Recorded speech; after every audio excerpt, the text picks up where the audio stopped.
जय श्री कृष्ण दोस्तों, स्वागत है आपका अपने YouTube चैनल संस्कृत धारा में और मैं हूं आपका अपना एमडी शास्त्री। आज बात करने वाले हैं अपने जो राशि थी तुला राशि। तुला राशि के बारे में हम बात करेंगे आज कि तुला राशि के साथ में क्या कुछ होने वाला है, ये अप्रैल के महीने में क्या परिवर्तन होने वाला है। वैसे तो मैं आपको बता दूं, तुला राशि के लिए बहुत ही गजब की खुशखबरी है कि 2024 के अप्रैल के महीने में जो 13 तारीख से परिवर्तन होने वाला है वो बहुत ही गजब का होने वाला है। किसी प्रकार की कोई दिक्कत नहीं आने वाली है और हर प्रकार से उसको लाभ ही लाभ मिलने वाला है। तो इसके अंदर अगर बात की जाए कि हमारी तुला राशि के अंदर 2024 के अप्रैल में क्या क्या हमें मिलने वाला है, तो वो हम यहाँ पर जानेंगे। तो आप वीडियो को अंत तक जरूर देखिएगा और साथ में आप अपने कमेंट में भी लिख करके बताइएगा कि क्या आपके साथ में ये घटनाएं हुई थी।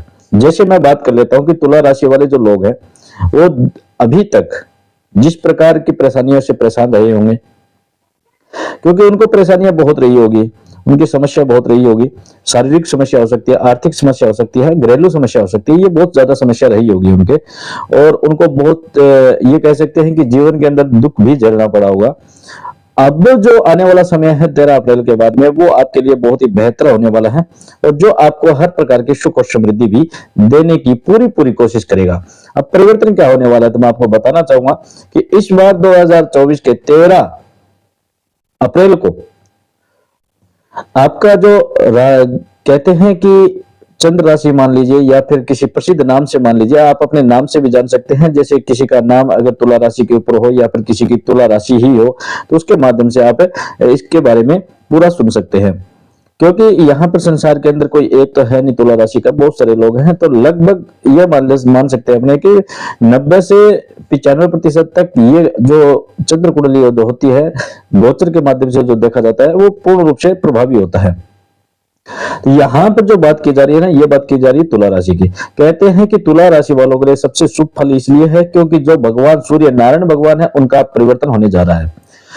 13 अप्रैल को सूर्य जो है वो अपने जो स्थान था उस स्थान को छोड़ करके, यानी मीन का जो घर था उसको छोड़ करके मेष राशि में जा रहे हैं। और मेष राशि के अंदर सूर्य हमेशा उच्च के होते हैं और वो भी सप्तम भाव में जा रहे हैं। सप्तम भाव सबसे शुभ फल देने वाला होता है। हम सबसे शुभ मानते हैं सप्तम भाव को, क्योंकि वो से पार्टनर का भाव मानते हैं, वैवाहिक जीवन का भाव मानते हैं और अपने परिवार का भाव भी उसे मानते हैं।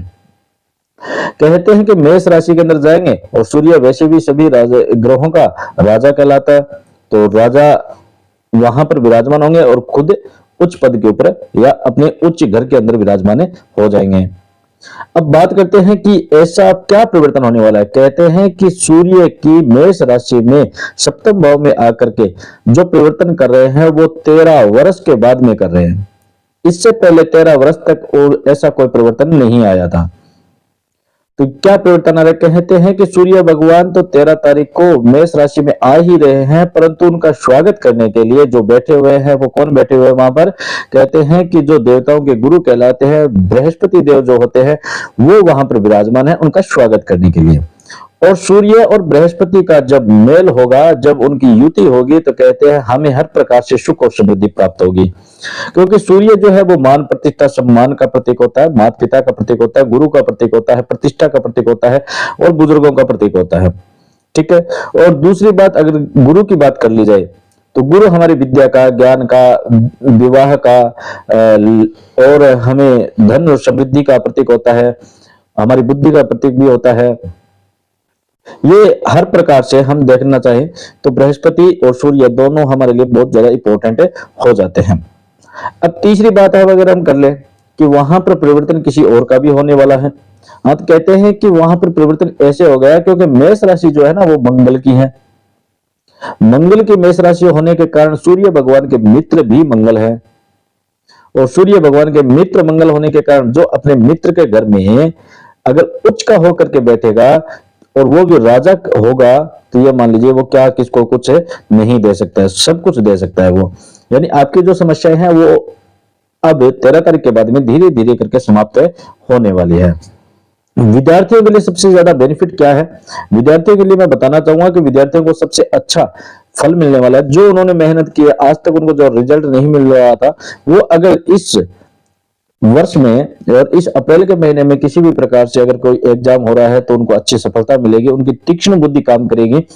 और रिसर्च करने वाले जो विद्यार्थी होंगे उनके लिए भी बहुत ज्यादा बेनिफिट होगा, जैसे पीएचडी वगैरह करते हैं या साइंटिस्ट के जो माध्यम से जो पढ़ाई करते हैं उनको भी बहुत अच्छा रिजल्ट मिलने वाला है, बहुत अच्छी कामयाबी उनको प्राप्त होने वाली है। अगर कुछ बच्चे ऐसे होते हैं जो विदेश जाकर के तैयारी करना चाहते हैं परंतु अभी तक उनका किसी भी प्रकार से वह सपना पूरा नहीं हो पाया, तो वो इस माह में उनका सपना पूरा होने की पूरी पूरी चांसेस है। फिर कहते हैं कि ये जरूरी नहीं है ये केवल विद्यार्थियों के लिए ही हो परिवर्तन। कहते हैं ये जो भी व्यक्ति तुला राशि का है उन सभी के लिए मैं ये कहना चाहूंगा कि उन सभी के लिए ये परिवर्तन बहुत ही खास रहने वाला है। और आप सभी ये जो आज तक आपकी जो समस्या आई थी, जो पारिवारिक समस्या हो, शारीरिक समस्या हो, कोई बीमारी की समस्या हो या फिर किसी भी प्रकार से आर्थिक समस्या हो या फिर कोर्ट कचहरी का कोई भी समस्या हो, वो धीरे धीरे करके आपकी अब समाधान होने लग जाएगा। और कहते हैं 13 तारीख के बाद में जो परिवर्तन हो रहा है ना उसके अंदर आपको बहुत ज्यादा गजब का रिजल्ट मिलने वाला है, किसी भी प्रकार की कोई समस्या नहीं आने वाली है, आपको खुशखबरी की सूचनाएं भी मिलने लग जाएगी।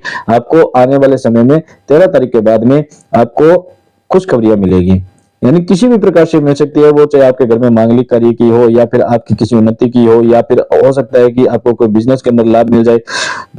इस प्रकार की आपको जो खुशियां हैं वो आपको प्राप्त होने लग जाएगी।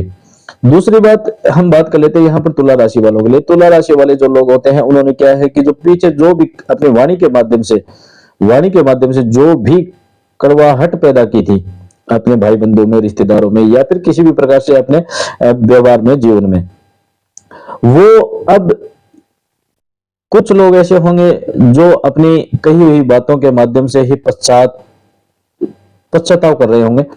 परंतु उनसे कहना चाहूंगा पश्चाताप करना एक अलग बात है, परंतु उन गलतियों से कुछ सीखना बहुत जरूरी होता है, क्योंकि गलती जब भी होती है तो उसके माध्यम से अगर हम कुछ सीख लेते हैं, उन गलतियों को याद करके उन गलतियों के माध्यम से हम अगर कुछ सीख लेते हैं तो वो सीख ही हमारी सबसे बड़ी विजय होती है। अब जो आ रहा है सूर्य भगवान जो है वो साथ साथ में हमें मान प्रतिष्ठा सम्मान तो देता ही देता है, परंतु साथ में मैं बता देता हूँ सूर्य के कारण अहंकार भी पैदा हो जाता है। तो यहां पर आपको क्या करना होगा कि अपनी वाणी के माध्यम से ही किसी भी प्रकार से किसी भी व्यक्ति को अहंकार का प्रतित्व नहीं दिखाई देना चाहिए, आपका अहंकार नहीं छलकना चाहिए। अगर आप इस प्रकार का कोई कार्य करते हो तो आपको जो फल मिलने वाले थे उन फलों में कमी भी आ सकती है, क्योंकि जो द्वादश भाव है वो द्वादश भाव होता है व्यय का, खर्च का, इनका होता है, नुकसान का। आज तक जो नुकसान हुआ है उसकी धीरे धीरे करके आपकी भरपाई भी होने लग जाएगी। आपकी किसी प्रकार की कोई समस्या उसको भी दूर ये सूर्य भगवान करने लग जाएंगे, क्योंकि बृहस्पति और सूर्य की युति जो है वो आपके लिए बहुत अच्छी रहने वाली है। जिन भी मेरे भाई बहनों का विवाह का योग भी अगर नहीं बन रहा था तो वो इस वर्ष में आपके विवाह का योग भी बन सकता है। साथ में आपके जो पीछे आज तक 13 अप्रैल तक जो पीछे की जो समस्या थी, वो जो समस्या आई है, आपके बहुत सारी समस्या आई होगी मेरे को पता है, वो आपके चाहे जीवन में हो, आपके चाहे किसी करियर में हो या किसी विद्यार्थी क्षेत्र के अंदर हो, जैसे भी है आपके जो समस्याएं आई है वो समस्याएं से आपको अब समाधान यहाँ पर प्राप्त होने लग जाएगा। धीरे धीरे करके आप स्वयं अपनी समस्याओं का समाधान करने प्रारंभ कर देंगे। दूसरी बात मैं कहना चाहूंगा, आप हमेशा जो भी बात अपने मन के अंदर दबा करके रखते हैं, किसी भी को बताने की कोशिश नहीं करते हैं और उसी बात के कारण आपके अंदर एक मानसिक तनाव पैदा हो जाता है, तो मैं आपसे कहना चाहूंगा आप जब भी ऐसा कोई कार्य करें तो कम से कम एक व्यक्ति को ऐसा आप चुने जो आपका पूर्ण रूप से भरोसेमंद हो, जो आपको ये लगे कि ये मेरे लिए सब कुछ है, तो उस से आप सलाह लेकर के कोई कार्य कर सकते हैं। हो सकता है कि आप अप्रैल के महीने में बहुत अच्छा कार्य करने वाले हो और बहुत ही कुछ ना कुछ आप प्रॉपर्टी भी खरीद सकते हो या फिर आप कोई बिजनेस भी कर सकते हो या फिर कोई नया कार्य करने की आप में क्षमता हो, तो आप उसको अगर करें तो उससे पहले किसी ना किसी अच्छे व्यक्ति से, अपने विश्वासी व्यक्ति से आप सलाह जरूर ले लें, ये जरूरी है। और सबसे पहले मैं कहना चाहूंगा आपको कि जो बृहस्पति सूर्य की युति हो रही है उसके साथ साथ में बुध भगवान भी वहां पर विराजमान होंगे आने वाले समय में, जो वाणी के प्रतीक होते हैं, जो आपको तीक्ष्ण बुद्धि देंगे। ठीक है, तो वाणी के माध्यम से भी आप किसी भी प्रकार से किसी का भी अहित ना करें, क्योंकि यही वाणी ही सबसे ज्यादा परेशान करती है आप लोगों को। तो इसलिए मैं आपसे कहना चाहूंगा कि वाणी के माध्यम से हमेशा सरल रहे और हमेशा हर व्यक्ति के प्रति प्रेम रखने की कोशिश करें। इससे आपको बहुत ज्यादा बेनिफिट मिलेगा। और हमेशा परमपिता परमात्मा के चरणों में लगे रहिए। और साथ ही मैं कहना चाहूंगा, हमें फल वही मिलता है जो हम कर्म करते हैं, तो कर्म अच्छे करते रहिए और कर्म के अनुसार हमें अच्छे अच्छे फल मिलेंगे। जो ग्रह नक्षत्र है वो अपने कार्य करते हैं, परंतु हमें हमारे जीवन के अंदर अगर लग्जरी जीवन भी जीना है, लग्जरी जीवन अगर जीना है, तो वो सूर्य और बृहस्पति दोनों मिलकर के इस बार हमें दे सकते हैं।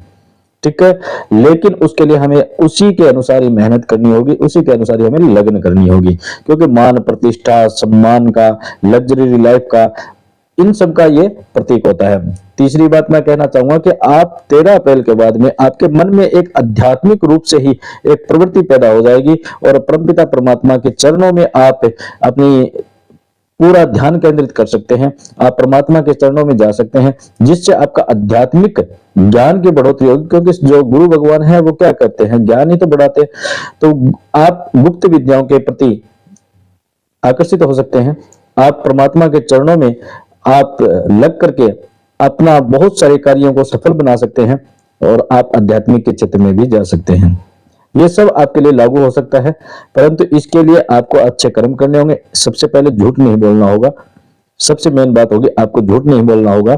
तीसरी बात होगी, आप किसी से भी ईर्ष्या का भाव अगर मन में रखेंगे तो उसके कारण आप स्वयं का ही नुकसान करेंगे, किसी दूसरे का नहीं करेंगे। वाणी के माध्यम से किसी को ऐसे कटु वचन ना बोलें जो आपको खुद को सुनने के लिए भी अगर दिए जाए तो आपको अच्छा ना लगे, आपको बुरा लगे। तो किसी भी दूसरे व्यक्ति का मन हमारे द्वारा दुखेगा तो वो हमारे लिए नुकसानदायक होगा। तो आपको वीडियो कैसे लगा, और इस वीडियो को अंत तक देखने के लिए बहुत बहुत धन्यवाद आपका। लाइक शेयर और सब्सक्राइब जरूर करें, जिस भाई को नहीं मिला उसको भी प्राप्त हो जाए, इसलिए आप शेयर जरूर कर दीजिएगा। साथ ही मैं कुछ भाइयों को ये कहना चाहूंगा कि अगर आप कुंडली दिखाना चाहते हैं तो मेरे जो व्हाट्सएप नंबर है वो आपको यहाँ पर स्क्रीन पर चलते हुए मिल जाते हैं। आप उन्हीं के माध्यम से मेरे पास में व्हाट्सएप के माध्यम से बात किया करें, कमेंट करें, बहुत अच्छी बात है आपकी। और आप जैसा प्रेम दे रहे हैं वैसा प्रेम मेरे को हमेशा देते रहे, मैं आपका आभारी रहूंगा। और अगर आपको कुंडली का विश्लेषण करवाना हो तो आप व्हाट्सएप के माध्यम से ही किया करें, क्योंकि यहाँ पर हो सकता है कई वर्ष के वो कहते हैं ना कि फर्जी भी काम होने लग जाते हैं, तो किसी प्रकार पता नहीं चलता है। तो इसीलिए आप व्हाट्सएप नंबर जो मैंने आपको दे रखे उसी के माध्यम से आप कार्य कीजिएगा, जिसके साथ आपके हर जो बात है वहां पर क्लियर की जाएगी और साथ में जो नियम शर्तें जो लागू होती है वो लागू होती है। जय श्री गणेश, राधे राधे।